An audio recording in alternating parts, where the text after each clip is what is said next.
आपके साथ 8, 9 और 11 अगस्त का एक्सपीरियंस शेयर करेंगे रावलपिंडी, फैसलाबाद और लाहौर सेंटर का। तो इसमें इंटेलिजेंस प्लस एकेडमिक टेस्ट आपके साथ शेयर किए जाएंगे, मोस्ट रिपीटेड एमसीक्यूज जो कि बार बार रिपीट हो रहे हैं। वीडियो की डिस्क्रिप्शन में आपको फ्री व्हाट्सएप ग्रुप का लिंक मिल जाएगा, उसको लाजमी से फॉलो करें और वीडियो मुकम्मल पूरी देखिए। हो सकता है कि ये एमसीक्यूज आपकी तरफ आ जाएं, तो वीडियो को मुकम्मल देखिएगा, इंशाल्लाह आपको बहुत फ़ायदा होगा। एक एक क्वेश्चन को डिटेल के साथ आपको समझाया जाएगा और साथ हिंट भी दिया जाएगा। तो जो फर्स्ट टेस्ट होता है, आप कंप्यूटर पे जैसे ही बैठते हैं, अपना आईडी कार्ड और रजिस्ट्रेशन नंबर एंटर करते हैं, तो फर्स्ट टेस्ट आपके पास इंटेलिजेंस का होता है, जिसमें 18 मिनट आपके पास होते हैं और 40 एमसीक्यूज होते हैं। ठीक है, इसमें वर्बल और नॉन वर्बल एमसीक्यूज मिक्स होते हैं। वर्बल जो होते हैं वो आपके पास 25 एमसीक्यूज होते हैं और नॉन वर्बल शक्ल वाले यानी शेप्स वाले जो एमसीक्यूज है वो आपके पास 15 होते हैं। ठीक है, तो ये इस तरह 40 एमसीक्यूज और 18 मिनट आपका टाइम होता है। तो इसको पास करने के लिए कम से कम आपको 40 में से 20 एमसीक्यूज लाजमी ठीक करने होते हैं, तभी आपका टेस्ट पास होता है। उसके बाद नेक्स्ट टेस्ट आपका शो होता है। अगर पहला टेस्ट आपका फेल हो गया तो नेक्स्ट टेस्ट आपका शो नहीं होगा। तो आज का हमारा first MCQs, complete the series 2, 4, 8 और 16। ठीक है, तो बेसिकली पहले 2 को 2 से मल्टीप्लाई किया, हमारे पास 4 बन गया। फिर 4 को 2 से मल्टीप्लाई किया तो 8 बन गया। फिर 8 को 2 से मल्टीप्लाई किया तो हमारे पास 16 बन गया। फिर 16 को जब 2 से मल्टीप्लाई करेंगे तो 32 आपका करेक्ट ऑप्शन होगा। ये नीचे हिंट लिखा हुआ है, हर नंबर पिछले नंबर का डबल होता है। ठीक है, यानी कि 2 है तो 2 का डबल हमारे पास 4। ठीक है, उसके बाद 4 है तो 4 का डबल हमारे पास 8। इसी तरह आपके पास 16 है तो 16 का डबल हमारे पास 32। ठीक है, डबल से मुराद उसमें जो है जो नंबर है उसमें उतना ही नंबर जमा करने हैं। 2 पहले आता है तो 2 में 2 जमा, फिर 4 आता है तो 4 में 4 जमा, फिर 8 आता है तो 8 में 8 जमा करना है, 16 में 16 को जमा करना है। नेक्स्ट एमसीक्यूज हमारे पास question number 2, taller and shorter question है। ये बेसिकली वो कहता है Ali is a taller than Bilal. वो कहता है अली जो है बिलाल से बड़ा है, Bilal is taller than Aslam. तो वो कहता है हु इज द शॉर्टेस्ट। तो वो कहता है कि इन सब में जो है छोटा कौन सा है। तो असलम जो है आपके लास्ट पे आ रहा है, तो असलम आपका करेक्ट ऑप्शन है। असलम जो है वो सबसे छोटा है। Next MCQ question number 3, mean question है हमारे पास। Find mean of 8, 12, 16। ठीक है, तो इनका मीन हमने फाइंड करना है। तो कैसे फाइंड करते हैं, ये नीचे आपके पास हिंट लिखा हुआ है। पहले इन तीनों को जमा करना है, जमा करने के बाद इनको काउंट कर लेना है, ये कितने डिजिट हैं। तो ये 3 डिजिट है, 3 पे इनको डिवाइड कर देना है, यानी कि इन तीनों को हमने जमा करना है। जमा करने के बाद इसको 3 पे डिवाइड कर देना है, तो जो आपका आंसर आएगा वो आपका करेक्ट ऑप्शन होगा। तो आंसर बी आपका है, 12 आपका करेक्ट आंसर है।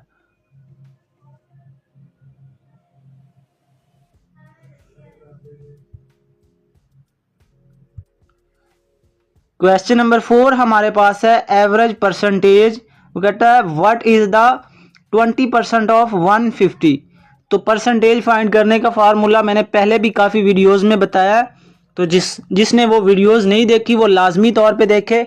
इंशाल्लाह आपका पेपर इन्हीं एमसीक्यूज में से आएगा और आपको बहुत ज़्यादा फ़ायदा होगा और इंशाल्लाह उम्मीद है कि आपका टेस्ट लाजमी तौर पे क्लियर हो जाएगा। तो कहता है 20% ऑफ 150। तो जिसके साथ परसेंटेज होती है बेटा उसका बटा 100 और जो नंबर आपके पास लिखा होता है उसको हमने मल्टीप्लाई करना होता है साथ ही। ठीक है, जब इस तरह हम मल्टीप्लाई करेंगे तो आपका ये नीचे हिंट भी दिया हुआ है, ये आप देख सकते हैं। तो आपका 30 जो है आपका करेक्ट ऑप्शन है। Next MCQs question number 5, straight line in given figure. तो उन्होंने एक फिगर जो है डायग्राम दी हुई थी, तो उसमें उन्होंने कहा था कि जो स्ट्रेट लाइंस है ना वो आप काउंट करके बताएं। तो वो डायग्राम्स तो बच्चे ने नहीं सेंड की क्योंकि उसको याद नहीं थी, तो उसका जो जवाब था वो आपके पास 12 था। ठीक है, तो उन्होंने डायाग्राम दी होगी आपको और कहा होगा कि इसमें स्ट्रेट लाइन बताएं, कर्व लाइन बताएं, ठीक है। तो इस तरह वो क्वेश्चंस करते हैं। तो बेसिकली उस डायाग्राम में उन्होंने स्ट्रेट लाइन का पूछा था, तो 12 आपका करेक्ट ऑप्शन था। नेक्स्ट एमसीक्यू हमारे पास क्वेश्चन नंबर 6 है। Odd man out 2, 4, 6, 8, 10, 13 basically series चल रही है 2 की, फिर 3 की चली है, तो फिर नेक्स्ट भी 3 की ही चलेगी, ठीक है। 10 के बाद हमारे पास 13 आया, तो नेक्स्ट भी 3 की सीरीज चलेगी क्योंकि पीछे 2 की चल रही है। तो 13 आपका करेक्ट ऑप्शन है, ऑप्शन डी। नेक्स्ट एमसीक्यू है, रोटेशन क्वेश्चन है। वो कहता है which figure will look like the given one after 180 rotation. वो कहता है कि 180 रोटेशन पे जो है ऑप्शन आपका बी जो है इसमें करेक्ट ऑप्शन था। उसने बेसिकली एक डायाग्राम दी हुई थी, उसको मद्देनजर रखते हुए जो 180 को है ना हमने रोटेट करना था, रोटेशन देनी थी, तो ऑप्शन बी उसमें आपका करेक्ट ऑप्शन था।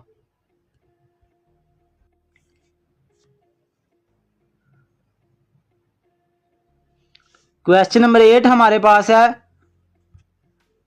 हमारे पास 5 है पहले, फिर 10 है, फिर 20 है, फिर 40 है। तो पहले 5 में 5 ऐड करेंगे तो हमारे पास 10 बनेगा, फिर 10 में 10 ऐड करेंगे 20, फिर 20 में 20 ऐड करेंगे तो हमारे पास 40 बनेगा। इसी तरह जब हम 40 में 40 ऐड करेंगे तो 80 हमारा जो है करेक्ट ऑप्शन है। यानी कि मल्टीप्लाई 2 हमने करना है, जो डिजिट हमें दिया उससे हमने 2 से मल्टीप्लाई कर देना। पहले हमें 5 दिया गया, 5 से 2 को मल्टीप्लाई करेंगे, फिर 10 है, 10 को 2 से मल्टीप्लाई, फिर हमारे पास 20 है, 20 को 2 से मल्टीप्लाई, फिर हमारे पास 40 है और 40 को हमने 2 से मल्टीप्लाई करना है। नेक्स्ट क्वेश्चन फिर डायरेक्शन का, question number 9। A man goes 5 kilometre north then 3 kilometre east, तो which direction is from starting point. वो कहता है कि उसका स्टार्टिंग पॉइंट हमने बताना है कि स्टार्टिंग पॉइंट उसका क्या है। तो नॉर्थ और ईस्ट जो है आपका फर्स्ट वाला ऑप्शन करेक्ट है पहले, क्योंकि हमारे पास नॉर्थ है और सेकंड पे हमारे पास ईस्ट है, तो आपका फर्स्ट ऑप्शन जो है करेक्ट ऑप्शन है पहले। यानी कि ये नीचे आपको हिंट भी दिया हुआ है, इसको भी रीड कर लीजिएगा। नेक्स्ट जो हमारा पार्ट है वो एकेडमिक टेस्ट का है, ठीक है, जिसमें GK, English, physics, chemistry, general science इस तरह के एमसीक्यूज होते हैं। तो इसमें भी आपके पास 18 मिनट और 40 एमसीक्यूज होते हैं। इसके बाद अगर ये आप टेस्ट पास करते हैं तो ये टेस्ट थोड़ा सा मुश्किल आ रहा है। ये टेस्ट अगर आप पास करते हैं तो देन सिविल अप्रेंटिस और स्टोर मैन के अलावा सभी का जो है कंप्यूटर का टेस्ट भी कंडक्ट किया जा रहा है। असिस्टेंट का, एलडीसी, यूडीसी, उसके बाद स्टाइनोटाइपिस्ट, ये जो 4 या 5 ब्रांचेस हैं इनका कंप्यूटर का टेस्ट भी लिया जा रहा है। मसलन के फर्स्ट इनका टेस्ट होगा इंटेलिजेंस, अगर ये पास करते हैं देन एकेडमिक्स होगा, अगर एकेडमिक इनका पास होता है तो उसके बाद इनका कंप्यूटर का टेस्ट होगा। ये 3 इनके टेस्ट होंगे। अगर ये तीनों पास करते हैं तो फिर इनके लिए एक शॉर्ट लिस्ट लगती है, वो 10 दिन बाद लगती है। यानी कि जब सभी के टेस्ट मुकम्मल तौर पे हो जाएंगे तो उसके 10 दिन बाद एक शॉर्ट लिस्ट लगेगी। अगर उसमें आपका नाम आएगा तो इंशाल्लाह आपके 100 में से 70% सिलेक्शन के चांस बढ़ जाते हैं, 30% रिमाइंडर आपके चांस रह जाते हैं सिलेक्शन के। अगर आपका टाइपिंग टेस्ट पास हो गया तो देन आपकी सिलेक्शन पक्की है। और टाइपिंग टेस्ट सबका होगा, असिस्टेंट का भी होगा, एलडीसी, यूडीसी, उसके बाद स्टाइनोटाइपिस्ट, इन 4 या 5 ब्रांचेस का टेस्ट जो है टाइपिंग टेस्ट होगा और शॉर्ट लिस्ट के बाद होगा, ठीक है। इनकी वेबसाइट पे शॉर्ट लिस्ट लगेगी, उसके बाद जो है आपका ये टेस्ट होगा। एकेडमिक टेस्ट के जो कुछ क्वेश्चन इंपॉर्टेंट है जो बार बार रिपीट हो रहे हैं वो भी आपके साथ शेयर कर देते हैं। ये कुछ थोड़े से और क्वेश्चन रहते हैं हमारे इंटेलिजेंस के, वो भी आपके साथ डिस्कस कर देते हैं। ये मोस्टली रिपीट हो रहे हैं एमसीक्यूज। तो यंग वन ऑफ डॉग, वो कहता है कि जो डॉग का बेबी है वो क्या कहलाता है। तो ऑप्शन सी आपके पास पप्पी जो है आपका करेक्ट ऑप्शन है। ये एमसीक्यूज मोस्टली हर बच्चे के जो है ना, हर बच्चे के साथ ही रिपीट हो रहा है, यानी हर बच्चे के पेपर में आ रहा है, ठीक है। इसको अच्छे से याद कर लीजिएगा। नेक्स्ट एमसीक्यू हमारे पास यंग वन ऑफ डक, तो वो कहता है कि डक का जो बच्चा है वो क्या कहलाता है। तो डकलिंग आपका करेक्ट ऑप्शन ए है। ठीक है। उसके बाद नेक्स्ट एमसीक्यूज हमारे पास, ओल्ड नेम ऑफ सऊदी अरब। तो सऊदी अरब का जो ओल्ड नेम है वो आपने बताना है। तो निजाद हिजाज आपका ऑप्शन बी जो है करेक्ट ऑप्शन है। अल रियाद भी जो है इसका ओल्ड नाम है। अगर ऑप्शन में वो होगा तो वो आपका राइट ऑप्शन होगा, अगर ये आपके ऑप्शन में होगा तो ये आपका राइट ऑप्शन होगा। ठीक है। ये सऊदी अरब के बेसिकली पहले 2 इलाके थे, इस वजह से जो है इसको वही नाम दिया गया। देन ये बाद में इसका नाम चेंज हुआ। Next MCQs, headquarter of Arab league. ठीक है। तो अरब लीग का जो हेडक्वार्टर है वो कहाँ पे है? तो कायरो आपका ऑप्शन बी जो है वो करेक्ट ऑप्शन है। ठीक है। अरब लीग का हेडक्वार्टर मिस्र के शहर कायरो में, ये नीचे हिंट लिखा हुआ है। ठीक है, ताकि आपको ये याद रहे, इसलिए आपके सामने हिंट भी लिख दिया गया है उर्दू में।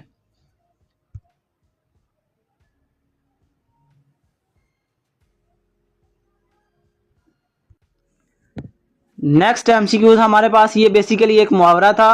वो कहता है लेट डैश डॉग्स लाई। ठीक है। तो जो इसका करेक्ट ऑप्शन है वो आपके पास ओल्ड जो है इसका करेक्ट ऑप्शन है। मतलब पुरानी बात को ना छेड़ें, ये हिंट इसका दिया। ये बेसिकली एक मुहावरा था, तो इसमें ओल्ड जो है आपका करेक्ट ऑप्शन है। ये इंग्लिश के एमसीक्यूज है basically. Next MCQs, Muzdalifah is situated between. तो मीना और अरफात के दरमियान जो जगह है उसको हम मुजदलफा कहते हैं, यानी हज के दौरान मीना और अरफात के दरमियान का मकाम जो है आपके पास मुजदलफा कहलाता है। ठीक है। नेक्स्ट एमसीक्यूज हमारे पास क्वेश्चन नंबर 7 केमिस्ट्री का एमसीक्यूज है, हाईएस्ट आयोनाइजेशन एनर्जी। तो हाईएस्ट आयोनाइजेशन एनर्जी जो है आपकी हीलियम, वो कहता है कि हीलियम स्टेबल गैस है, इसका नीचे उसने हिंट दिया। ठीक है। इसलिए आपका हीलियम की सबसे ज़्यादा हाईएस्ट जो है एनर्जी होगी, हीलियम आपका करेक्ट ऑप्शन है। ठीक है। ये नीचे हिंट भी दिया हुआ, क्योंकि हीलियम स्टेबल गैस है इसलिए इसकी जो है आयोनाइजेशन एनर्जी सबसे ज़्यादा है। Next MCQs question number 8, Pakistan atomic bomb test date. तो 28 मई 1998 जो है आपका करेक्ट ऑप्शन है। और ये बेसिकली चागी के मकाम बलूचिस्तान में जो है ये एटमी धमाके किए गए जब पाकिस्तान एटमी ताकत बना। तो बाज़ दफ़ा वो ये भी पूछ रहा है कि एमसीक्यू कि पाकिस्तान ने जो है किस मकाम पर जो है एटमी धमाके किए, तो चागी के मकाम पर। ठीक है। उसके बाद बलूचिस्तान कभी कभी वो पूछ लेता है। और उस दिन को हम क्या कहते हैं? तो उस दिन को हम यौम तकबीर कहते हैं। ठीक है। ये भी साथ में हिंट में मेंशन है, इसको अच्छे से याद कर लीजिएगा। एक एमसीक्यूज और आ रहा है कि 28 मई 1998 को तो पाकिस्तान ने एटमी धमाके किए ही थे, लेकिन उसके 2 दिन बाद यानी 30 मई 1998 को भी पाकिस्तान ने 1 से 2 धमाके मजीद किए थे। और ये एमसीक्यूज बार बार आ रहा है। 28 मई जो है ऑप्शन में नहीं होता, 30 मई होता है। तो 30 मई आपका करेक्ट ऑप्शन है।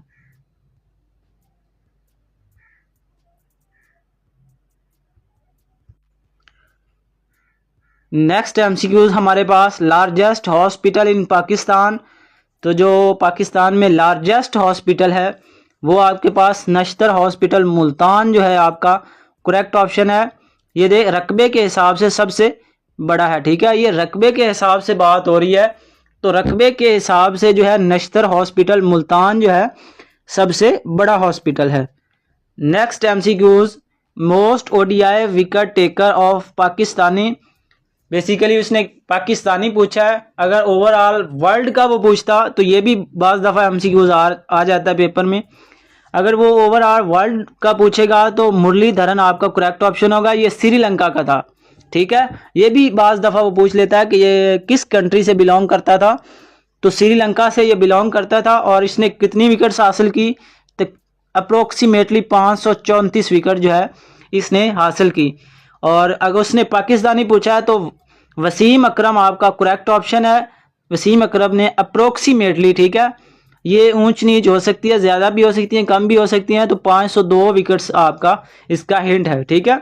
बाज़ दफ़ा वो ये भी पूछ सकता है कि हाईएस्ट ओडीआई जो है विकेट टेकर वसीम अकरम ने जो है कितनी विकेट्स ली हैं, तो 502 आपका करेक्ट ऑप्शन है। ठीक है। नेक्स्ट एमसीक्यूज हमारे पास, क्वेश्चन नंबर 11 है नेशनल फ्रूट इन विंटर। तो उसने पाकिस्तान का नेशनल फ्रूट नहीं पूछा, अगर वो पाकिस्तान का पूछता तो वो आपके पास मैंगो आना था, लेकिन उसने विंटर का पूछा है, तो विंटर का जो है गावा आपका करेक्ट ऑप्शन है। ये मोस्ट रिपीटेड एमसीक्यूज है और हर दफा ही किसी ना किसी के पेपर में आता है। एक बात मैं आपको और बताता चलूं कि किसी भी स्टूडेंट का पेपर सेम नहीं होता, ठीक है। कुछ एमसीक्यूज मिलते जुलते आते हैं, लेकिन किसी स्टूडेंट का पेपर सेम नहीं होता, हर स्टूडेंट का पेपर एक दूसरे से डिफरेंट होता है, ठीक है। तो सर्दियों में अमरूद आम मिलता है, ठीक है, बेसिकली। तो ये आपका हिंट है। नेक्स्ट क्वेश्चन हमारे पास, first governor general of Pakistan. तो पाकिस्तान के पहले गवर्नर जनरल थे वो कौन थे? तो आपका मोहम्मद अली जिन्ना जो है आपका करेक्ट ऑप्शन है, यानी कि बानी पाकिस्तान भी इनको कहते हैं। बाज़ दफ़ा वो सेकंड गवर्नर जनरल पूछ सकता है, तो ख्वाजा नाज़मुद्दीन आपका करेक्ट ऑप्शन होगा। नेक्स्ट एमसीक्यू हमारे पास थर्मल कपल कन्वर्ट, ठीक है। तो ये 4 ऑप्शन दिए हुए थे, तो ऑप्शन बी आपका करेक्ट है। थर्मल जो है वो कन्वर्ट होता है इलेक्ट्रिकल में, हरारत, नीचे हिंट भी दिया हुआ है, दर्जा हरारत को बिजली में बदलता है, ठीक है। थर्मल जो है इलेक्ट्रिकल में तब्दील करता है। नेक्स्ट एमसीक्यूज हमारे पास, percent of calcium in CaCO3। तो ये 40% आपका करेक्ट ऑप्शन है, ठीक है। ये नीचे हिंट भी दिया हुआ है, मोलर मास हमारे पास 100 ग्राम है, ठीक है। Ca हमारे पास 40 ग्राम है, तो 40 जो है आपका करेक्ट ऑप्शन है। नेक्स्ट एमसीक्यूज हमारे पास, मोलर मास ऑफ H2SO4, ठीक है। तो इसका हमने मोलर मास बताना है, तो ऑप्शन बी जो है आपका करेक्ट ऑप्शन है, 98.8, ठीक है, आपका करेक्ट ऑप्शन है। बाज़ दफ़ा अगर आपके पास 98.8 ना दिया हो तो आपके पास 99 दिया हो तो आपका वो करेक्ट ऑप्शन होगा, ठीक है। 99 भी आपका करेक्ट ऑप्शन होगा।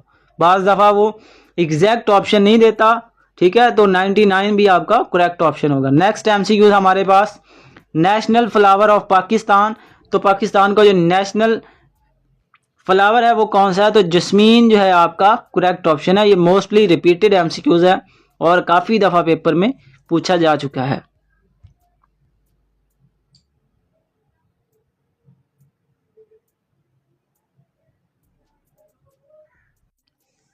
नेक्स्ट एमसीक्यूज मैथ के हैं, find the value of x, ठीक है। एक्स की हमने वैल्यू फाइंड करनी है, तो ये बेसिकली निस्बत तनासब वाला क्वेश्चन है, रेशो वाला, ठीक है। तो फर्स्ट को हमने एंड वाले के साथ मल्टीप्लाई करना है और सेंटर वालों के साथ मल्टीप्लाई करना है, ठीक है। तो ये नीचे आपके सामने मेंशन है, तो इसको इस तरह हल करना है कि 8 को हमने 2x से -3 से मल्टीप्लाई करना है, इसी तरह हमने 4 को और 5 को आपस में मल्टीप्लाई करना है, ठीक है। तो आपका करेक्ट जो आंसर है वो फर्स्ट वाला आपका करेक्ट ऑप्शन है, 6.5 जो है आपका करेक्ट ऑप्शन है। ये नीचे आपको हिंट दिया गया है, इसको आप देख लीजिएगा। नेक्स्ट एमसीक्यू हमारे पास क्वेश्चन नंबर 18 है, molar mass of 2 water molecule, ठीक है। 2 वाटर मॉलिक्यूल का जो मोलर मास है वो आपके पास कितना होता है? तो 36 किलोग्राम पर मोल जो है आपका करेक्ट ऑप्शन है, ऑप्शन ए। ये नीचे बेसिकली उसने हिंट भी दिया है और इसको वाज़े भी किया है ये किस तरह बनता है, ठीक है। 18 को 2 दफ़ा मल्टीप्लाई करते हैं तो आपका 36 बनता है। नेक्स्ट एमसीक्यूज हमारे पास, ये मोस्ट इंपॉर्टेंट एमसीक्यूज है और बार बार यही एमसीक्यूज रिपीट हो रहा है। वो कहता है बॉइलिंग पॉइंट ऑफ वाटर। तो बॉइलिंग पॉइंट ऑफ वाटर जो है वो आपके पास 100 सेल्सियस है और फ़ारेनहाइट में अब आपने कमेंट में लाजमी बताना है, ठीक है, फ़ारेनहाइट में, ठीक है। बॉइलिंग पॉइंट ऑफ वाटर आपने फ़ारेनहाइट में बताना है, ये सेल्सियस में था, ठीक है। तो इंशाल्लाह इस चैनल पर आपको प्रॉपर जो है नेवी सिविलियन जो है जॉब की तैयारी करवाई जाएगी। वीडियो अच्छी लगे तो लाजमी से लाइक करिएगा, चैनल को सब्सक्राइब करें। अगर कोई भी सवाल हो तो वीडियो के डिस्क्रिप्शन में मेरा व्हाट्सएप नंबर मिल जाएगा, उस पर आप रब्ता करके पूछ सकते हैं। दुआओं में याद रखें। वस्सलाम।